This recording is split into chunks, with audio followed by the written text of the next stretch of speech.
Am I the asshole for buying my cousin's dream car to prove a point? I, 26-year-old female, work a corporate job at a major fast food chain. I won't say the exact title, but I don't work at an office and spend most of my time visiting and coaching stores and associates.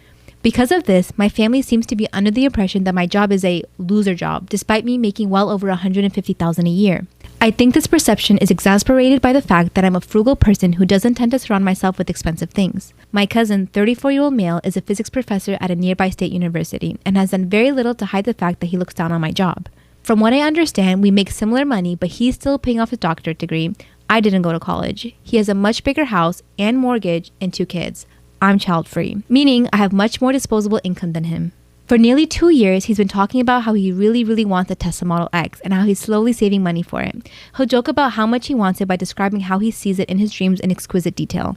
Well, several months back while we were at my aunt's birthday party, my cousin made yet another backhanded joke about when I get a real job and make real money, and it was like the straw that broke the camel's back. I was so beyond done. I went back home immediately after the party and ordered a Tesla Model X for myself, exactly to the specifications he has described. So a couple of weeks ago, I picked up my car and brought it home. I didn't tell a single soul in my family I bought it. But yesterday, I had plans to pick up my cousin's older son to babysit, and I knew it was finally time. I rolled up to my cousin's house in my shiny new Tesla that I washed and polished just that morning specifically for this meetup. Needless to say, cousin was pissed. He asked me all about it with strained enthusiasm and got visibly more angry the more he noticed it was just like the one he wanted.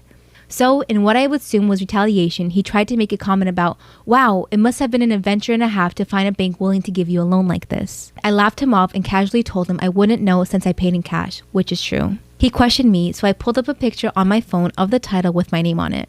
I think that was what broke him because he quickly ended the conversation and went back inside. But now I've been getting messages from his siblings saying how I'm a petty bitch. Even my mom said that she thought he was an ass, but I shouldn't have escalated just because I could. And while I adore my new car, getting back at my cousin wasn't as satisfying as I thought I'd be. So I'm really beginning to wonder if I am the asshole here. Am I? My fiance and I are getting married in October, and while getting ready to send our invitations out, my future mother-in-law saw that I had a note stating that no children under 14 are allowed to attend the ceremony and the reception. There is also a note stating that if they need accommodations for a babysitter to let me know because I'm hiring my usual babysitter for my reception and she's able to take on up to about 6 kids. My mother-in-law asked what I'm going to do about my daughter when I said she's going to be in the ceremony as the flower girl because she is 5.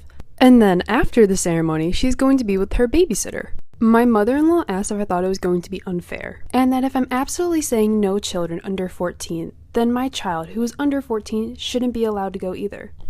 Am I wrong for refusing to pay my sister's bill and giving her information to the restaurant after she ditched me? This happened last night.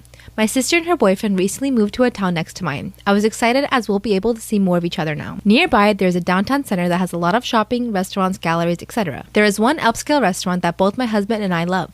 A dinner for 2 will run you about $200 to $250, so it's not a place we frequently go to. My sister called me last week and invited us out to dinner with them at the restaurant last night. I reminded her it was an upscale place and to take a look at the menu beforehand because they are pricey and we can go somewhere else, tons of other great places to choose from. She said they still wanted to go. We hadn't been there in a while, so we accepted. Dinner was great. At the end of the meal, my sister excuses herself to the bathroom, and when she doesn't come back relatively soon, her boyfriend goes to find her. After a while, neither of them comes back. We go to check for them and they're gone. I call and text her and she texts me back saying that they've left but thanks for dinner. It was just as amazing as you said it would be. I asked her what she meant but no response. Am I the asshole for refusing to let a female student use the bathroom? I know the title makes me look like a major asshole, but hear me out. I, male 46, work at a high school as a PE teacher. Recently, I noticed that a student of mine, let's call her A, stopped participating in class and her excuse would always be the same. She'd say, Mr. Smith, I'm on my period. Can I please use the bathroom? This carried on every PE lesson for 1 month when our unit was dancing and I had to give each student a mark.